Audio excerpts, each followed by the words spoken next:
নমস্কার বন্ধুরা, welcome to অনন্যাস Bong kitchen. আজকে নিয়ে চলে এসেছি সম্পূর্ণ নিরামিষ একটি পনিরের রেসিপি নিয়ে। এই পনিরের রেসিপিটি ফ্রাইড রাইস, পোলাও, ভাত, রুটি সব কিছুর সাথেই খুব ভালো লাগে খেতে। একবার বানিয়ে দেখবেন, আশা করছি আপনাদেরও খুব ভালো লাগবে। প্রথমেই একটা মশলা বানিয়ে নেব। তার জন্য মিক্সিং বোলে 2.5 টেবিল চামচ মতো পোস্ত দিয়ে দেব, আর দেব 1 টেবিল চামচ সাদা সর্ষে, 1/2 টেবিল চামচ কালো সর্ষে দিয়ে আগে শুকনো মিক্সিটা চালিয়ে নেব। তারপর দিয়ে দেব স্বাদ মতো লঙ্কা, 2 টেবিল চামচ টক দই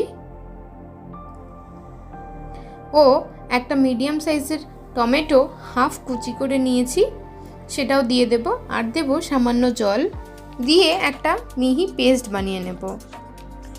এরপর 200 গ্রাম মতো পনির, আমি এখানে বাড়ির বানানো পনির ব্যবহার করছি। এবার এই পনিরটা নিজেদের পছন্দ মতো সাইজ করে কেটে নেবেন। আমি এখানে মাঝারি সাইজ করেই কেটে নিচ্ছি।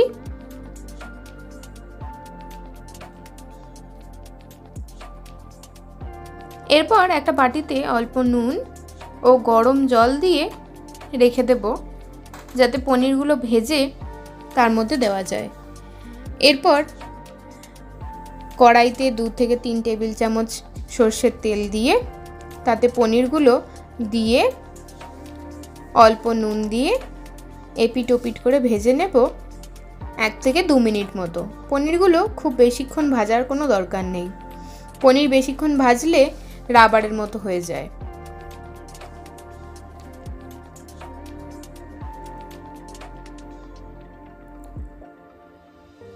এক থেকে 2 মিনিট পনিরগুলো ভেজে নিয়ে তুলে রেখে দেব ওই নুন এবং গরম জল দেওয়া পাত্রটার মধ্যে।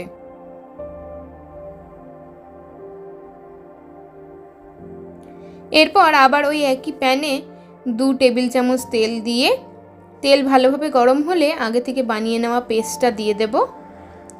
দিয়ে বেশ কিছুক্ষণ নাড়াচাড়া করে নিয়ে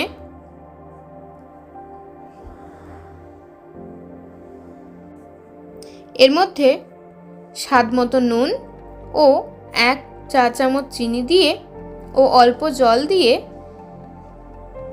ভালোভাবে মিশিয়ে নেব।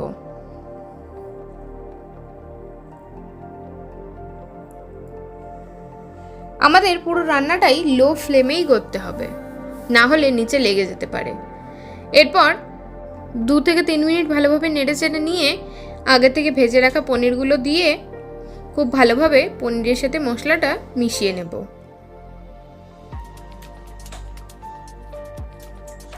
পনিরের সাথে মশলাটা খুব ভালোভাবে মিশানো হয়ে যাওয়ার পর ঢাকা দিয়ে রেখে দেব 5 মিনিট মতো।